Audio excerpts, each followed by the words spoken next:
বৃহস্পতিবারে গুল্লি খাইছে, শুক্রবারে সে মারা গেছে। মেহেরবানি করে ওনাকে খুঁজে বের করেন। ওনার সম্পূর্ণ দায়িত্ব নেওয়ার তৌফিক যেন খোদা তাআলা আমারে দেন। দ্রুত ওনার খোঁজ চাই। যাওয়ার আগে 2 দিন আগে মাপ চাপ চাইয়ে গেছেন, আব্বা আম্মা তুমি আমাকে মাফ করে দিও, এই বন্দি শেষ। এই মানুষটির বয়স 85 বছর। নাম আবুল হাশেম। জীবনের শেষ প্রান্তে এসে আজ তিনি দাঁড়িয়ে আছেন রাস্তায়, হাত পেতে ভিক্ষা করছেন।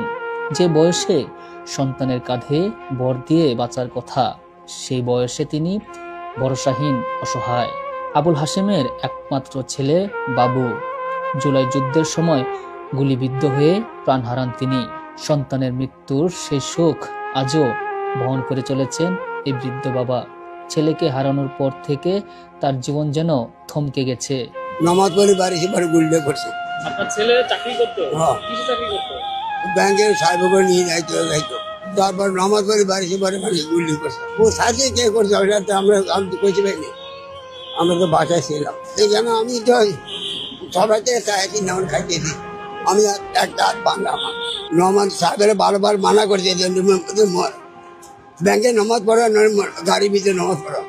সে বলছে স্যার মসজিদ কাছে আমি আমার ছাড়া নামাজ পড়ি না। কত মত করতে বাবা আমার টাকা পয়সা মানে আমার আইডি কার্ডে ফটোকপি সব আমার ছেলে বউ নিয়ে গেছিল।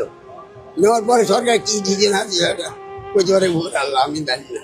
সংসার আমার ওই ছোটো ছেলের বউ আছে আর ছোটো ছেলেরা আছে আর আমি আছি। আর যে ছেলে মারা গেছে তার একটা নাতি বিয়ে দিয়ে গেছেন, আর একটা নাতি আছে আর একটা নাতি আছে।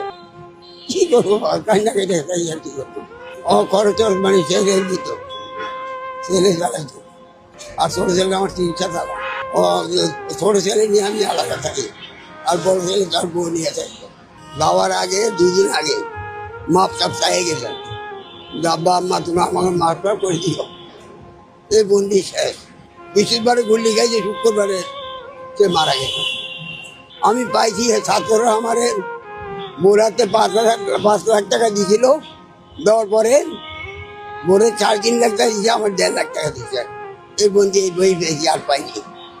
আর ওই বউ পাইছে, সব কিছু যা পাইছে বউ পাইছে। আমার আইডি কার্ড ফটো নিয়েছে, সবের নিচে মানে তারা কিছু পাইছে। আমি ওগুলো দাবি করি না, তবু তারা চুপে থাকুক।